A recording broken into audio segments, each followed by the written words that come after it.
રાજ્યના 19 જળાશયો high alert પર છે। ભારે વરસાદથી 5 ડેમ માટે એલર્ટ આપવામાં આવ્યું છે। 13 જળાશયો માટે ચેતવણી આપવામાં આવી હોવાના સમાચાર છે। વરસાદને લઈ સમાચાર પ્રાપ્ત થઈ રહ્યા છે। નર્મદા ડેમની જળ સપાટી 111.23 મીટરે પહોંચી ગઈ છે। નર્મદા ડેમ 39.78% ભરાઈ ગયો છે। જૂજ, કેલિયા, વાડિયા, ધાતરવાડી, પૂના, ઊંડ 3 પૂર્ણ ભરાઈ ગયા છે। રાજ્યમાં કેટલા ડેમ પૂર્ણ ભરાયા છે, કેટલા અધૂરા છે? ફુલઝર 1, રોજકી, બાગળ, મચુંદરી, મધુવંતી પૂર્ણ ભરાઈ ગયા છે, તો અમીરપુર, તાપીનું દોસવાડા જળાશય પણ સંપૂર્ણ ભરાઈ ગયું છે। મોતીસર, ઢોળી, કંકાવટી, અંબાજલ, ઓજત 2 જળાશય 90% સુધી ભરાઈ ગયા છે। વરસાદ જે રીતે રાજ્યના અનેક વિસ્તારોમાં ખાબક્યો છે, તેના કારણે 19 જળાશયો હાઈ એલર્ટ પર છે। ભારે વરસાદથી 5 ડેમ માટે એલર્ટ આપવામાં આવ્યું છે। 13 જળાશયો માટે ચેતવણી આપવામાં આવી છે।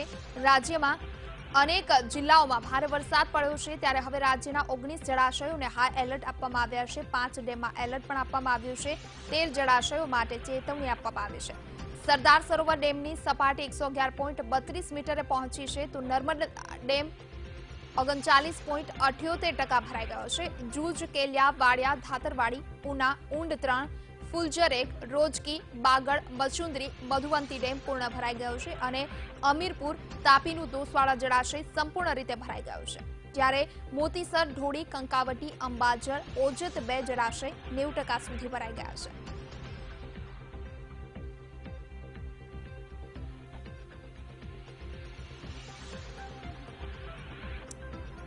વધુ માહિતી સાથે સંવાદદાતા મેહુલ દેસાઈ અમારી સાથે ફોનલાઈન પર જોડાઈ ગયા છે। મેહુલ, રાજ્યના અનેક વિસ્તારોમાં છેલ્લા ઘણા દિવસથી જે ધોધમાર વરસાદ વરસ્યો છે, નદીઓ અને જળાશયોની હાલ શું પરિસ્થિતિ છે?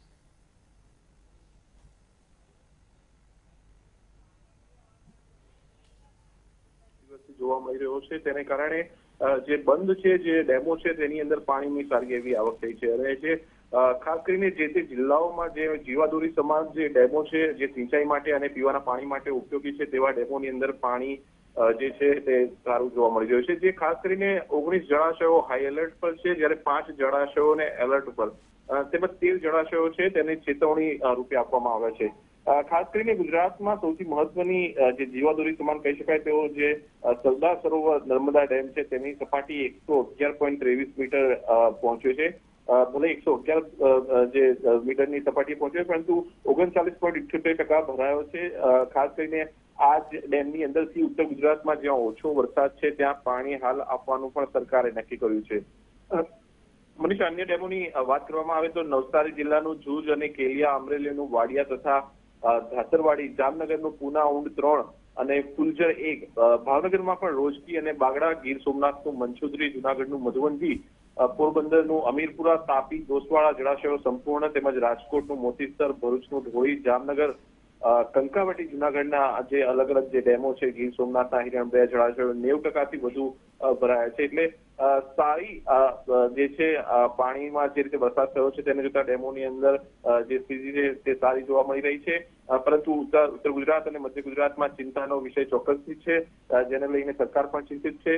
મધ્ય ગુજરાતના કેટલાક વિસ્તારો અને ઉત્તર ગુજરાતમાં કેનાલથી પણ હાલ ખેડૂતો માટે પાણી આપવામાં આવી રહ્યું છે। હવે જે રીતે વડોદરાની અંદર આજે વરસાદ જોવા મળી રહ્યો છે, તેને જોતા પણ હવે ઉત્તર ગુજરાતમાં સારો વરસાદ થાય તેવી આશા બંધાઈ રહી છે। મનીષા, આભાર મેહુલ, આપનો સમગ્ર માહિતી વિસ્તારથી આપવા માટે।